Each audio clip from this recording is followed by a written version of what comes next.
네, 저는 Towards Total Recall in Industrial Anomaly Detection이라는 논문이고요. 그다음에 패치코어라는 논문을 소개한 그런 패치코어라는 모델을 소개한 논문. 이게 티빙겐에서 인턴하신 분이 쓰신 거더라고요. 그 아카이브 논문. 네, 그래서 지난번이랑 살짝 바뀌었는데 오버뷰에서 패딤이라는 논문이 이제 스페이드 계열이었고, 그래서 전반적으로 간략하게 설명드리면 시플로에이디가 다운님이 하시기로 했었는데 아마 디퍼넷을 먼저 하기로 한 것 같아요. 그래서 이따 말씀드릴 거고, 그다음에 DN2라는 거는 이제 K 니어리스트 네이버 개념을 이제 이미지 레벨의 피처에 적용을 한 처음 논문이고요. 그다음에 스페이드는 그 KNN을 이미지에 적용한 걸 서브 이미지 피처로 적용한 거고, 이거는 이제 문제가 있던 거는 그 리니어 그 테스트 과정에서 트레이닝 과정에서 사용한 피처 개수만큼 리니어하게 인퍼런스 타임이 걸리기 때문에 매우 느리다는 단점이 있습니다. 그래서 이런 단점을 해결하기 위해서 패디임이 나왔고, 이제 이거는 피처를 디스트리뷰션으로 데이터를 좀 정리를 해서 인퍼런스 타임이 컨스턴트하게 된다는 장점이 있고요. 패치 베이스드로 트레이닝 한다는 특성이 있습니다. 그래서 패치 코어도 이 패치 베이스드 트레이닝이라는 특성을 가져오고, 대신에 스페이드에서 사용하던 방식으로 갤러리를 유지하되 코어셋을 써서 좀 전체 갤러리나 메모리 뱅크를 좀 간단하게 만들고, 그 코어셋을 썼기 때문에 그 KNN을 구하는 과정이 매우 짧아져서 그 리니어 인퍼런스 타임이지만 전반적으로 소요되는 시간이 짧아진다는 특성이 있습니다. 그 여기서 아래줄에 있는 DN2나 스페이드나 패치코어 같은 논문은 다 아카이브 논문이고요. 그다음에 패딤 같은 논문은 DN2랑 스페이드를 레퍼런스 하는데도 그 ICPR에 나왔던 논문입니다. 네. 그래서 방금 설명드린 내용을 좀 정리를 해놨고요. 네. 그 패치코어에서 좀 특성으로 볼 만한 좀 기술적인 요소들을 좀 정리해 보면은 이제 패치 피처를 메모리 뱅크로 만드는 과정, 그다음에 메모리 뱅크를 만들고 나서 이거를 코어셋을 사용해서 좀 압축을 하는 과정, 그다음에 메모리 뱅크를 사용을 해서 어노멀리 디텍션을 하는 과정으로 좀 구분해 볼 수 있습니다. 그 메모리 뱅크를 왜 굳이 만들어야 되냐, 그 라스트 레벨 리프레젠테이션만 쓰면 되지 않느냐라고 생각을 할 수 있는데, 요거는 사실 그 전전 논문인 이제 스페이드 논문에서 썼던 좀 설명을 하는 부분이라고 할 수 있는데, 라스트 레벨만 쓰게 되면은 그 로컬라이즈드 된 그 노멀 샘플들의 인포메이션이 정보를 잃게 되고, 그다음에 아무래도 라스트 레벨이다 보니까 그 라스트 레벨 레이어에는 보통 딥하고 앱스트랙한 피처들이 오게 되는데, 요거는 이제 요 피처 익스트랙터들이 이미지넷에서 프리트레인된 익스트랙터를 쓰기 때문에 아무래도 이미지넷을 활용한 클래시피케이션 태스크에 좀 바이어스 돼 있다라고 볼 수 있을 겁니다.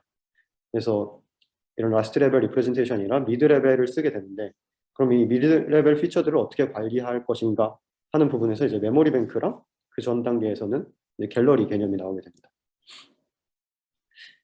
좀 기술적인 면 좀 설명하기 위해서 개념 용어 정리를 좀 먼저 하면은, 이제 먼저 노미널 샘플 이미지들이 XN 이렇게 있고요. 그다음에 그 프리트레인 이미지넷에서 프리트레인된 네트워크 파이가 있습니다.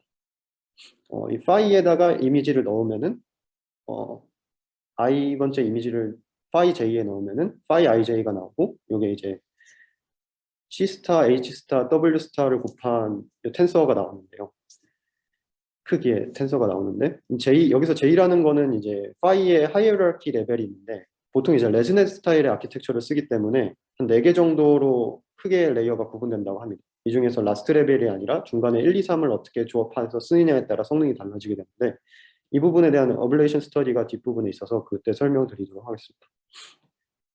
그다음에 파이 IJ에다가 그 픽셀 파이 IJ라는 거는 이제 특정 이미지를 J번째 레이어로 피처를 뽑는다라는 얘기인데, 이거에 대해서 그 픽셀 좌표 H랑 W를 넣어주면은 이거에 대해서 채널 개수만큼의 피처 벡터가 나옵니다. 이제 이 개념을 또 살짝 확장을 해서 하나의 픽셀에 대해서 피처 벡터를 뽑는 게 아니라 네이버후드라는 개념을 정리해서 이 네이버후드에 대해서 피처를 뽑게 되면은 피처 텐서가 나오겠는데, 이제 요거를 패치로 좀 관리를 하게 됩니다.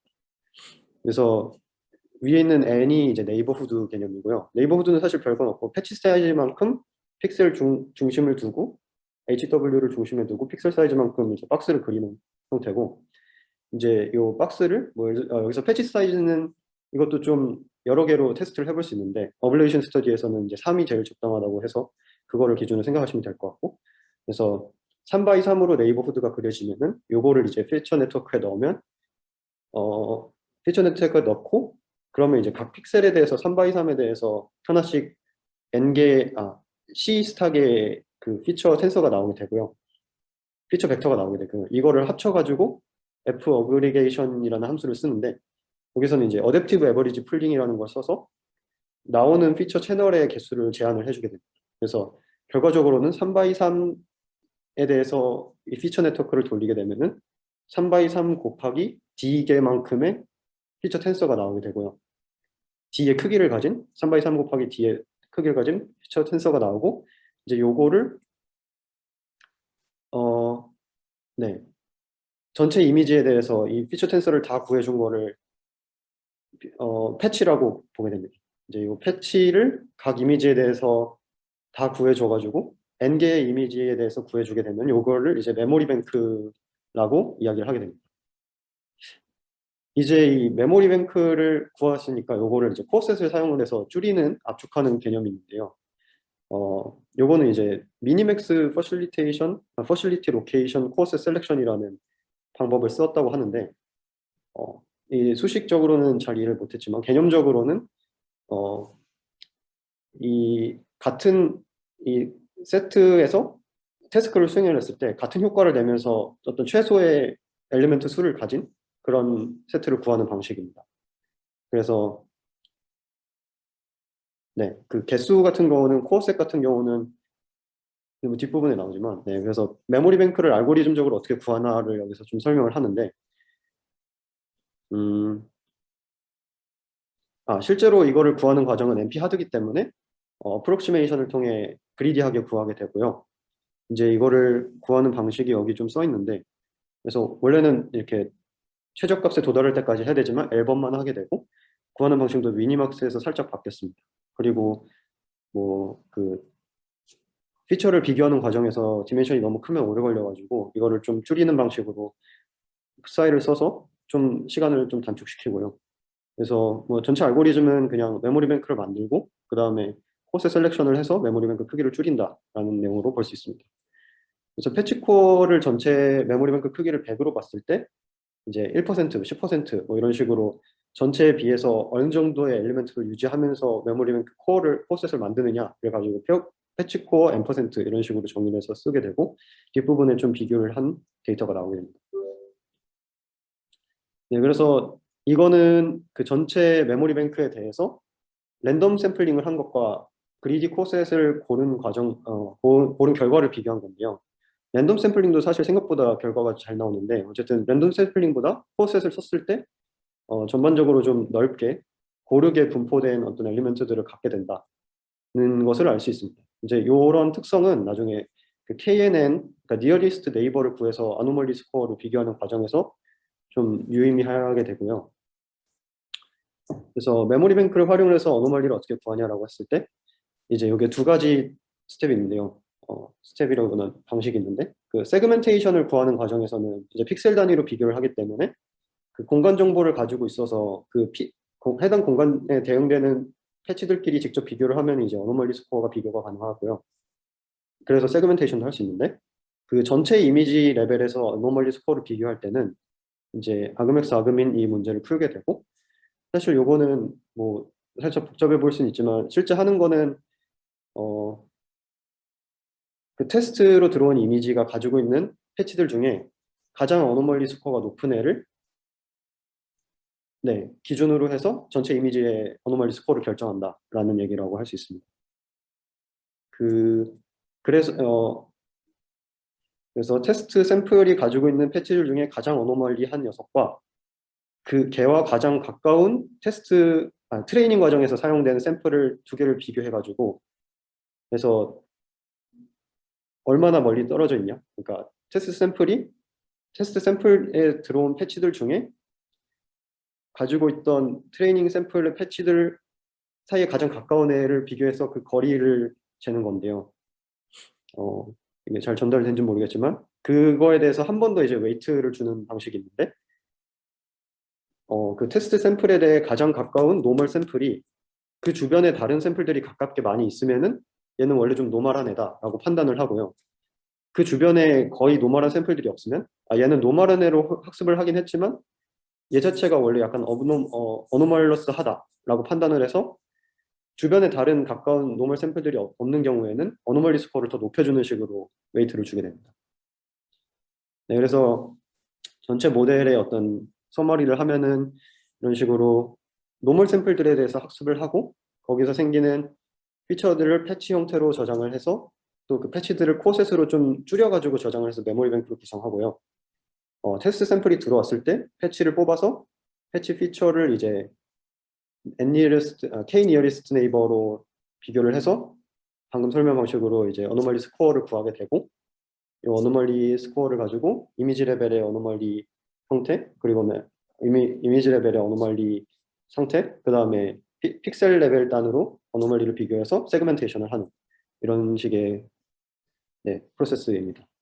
그래서 실험 결과를 말씀드리면 이제 MBTech AD랑 뭐 기타 상하이 테크 등의 어떤 몇 가지를 했는데 MBTech AD를 주로 보면 성능이 잘 나오고요. 다른 소타 알고리즘들에 비해서도 성능이 되게 좋은 걸 확인할 수 있고 있습니다. 그리고 픽셀 레벨 세그멘테이션도 잘 하고 있는 걸 확인할 수 있고요. 그다음에 파라미터를 좀 비교해 보면은 뭐 네이버후드 사이즈를 아까 3이라고 말씀드렸는데 3일 때 가장 성능이 좋고 뭐 비교해 봤더니 좀 변화가 있더라. 그다음에 피처 네트워크에서도 레이어를 어떤 걸 쓰냐에 따라 성능이 좀 달라지는데 뭐 2하고 3을 같이 쓰는 게 가장 좋더라. 이런 거를 제시해 주고 있습니다. 그다음에 그 전체 메모리 뱅크에 대해서 사이즈를 뭐 10분의 1, 100분의 1로 줄였을 때 성능이 대부분 유지되고요. 그다음에 인퍼런스 타임은 이제 3분의 1 수준으로 줄어드는 것을 확인할 수 있습니다. 그리고 샘플 이피션시가 상당히 좋은 것을 확인할 수 있는데 그래서 몇 번 이렇게 학습을 하지 않더라도 그게 소타 레벨의 성능을 바로 내는 것을 확인할 수 있습니다. 네. 그래서 결론적으로는 그 패치 레벨 피처 익스트랙션을 쓰고 메모리 뱅크를 코어셋을 써서 간결하게 하고 그다음에 그거를 통해서 샘플 이피션트하고 패스트한 어떤 어노멀리 디텍션 모델을 구성한다. 테스트 인퍼런스 타임을 갖는 이렇게 결론 낼 수 있고요. 그래서 아이디어도 한번 준비해 보라고 하셔가지고 생각을 해봤는데 이제 이런 모델 같은 경우는 기본적으로 프리트레인드 된 피처 익스트랙터를 쓰기 때문에 저희가 하이닉스 프로젝트에 직접적으로 적용을 하기는 어려울 텐데 이 경우에 어떤 식으로 피처 익스트랙터를 구성하면 좋을지 약간 이 부분을 좀 탐구해보는 연구를 하면은 재미있지 않을까 생각을 했습니다. 뭐 이거 직접적으로 하이닉스 프로젝트랑 관련 있기도 하고 그리고 아무래도 지금 여태에 나와 있는 모델들이 대부분 MBTech AD를 기준으로 하고 이미지넷으로 프리트레이닝 된 게 많기 때문에 다른 경우를 좀 생각해보고 하는 것도 재밌을 것 같다고 생각했습니다. 네, 이상입니다.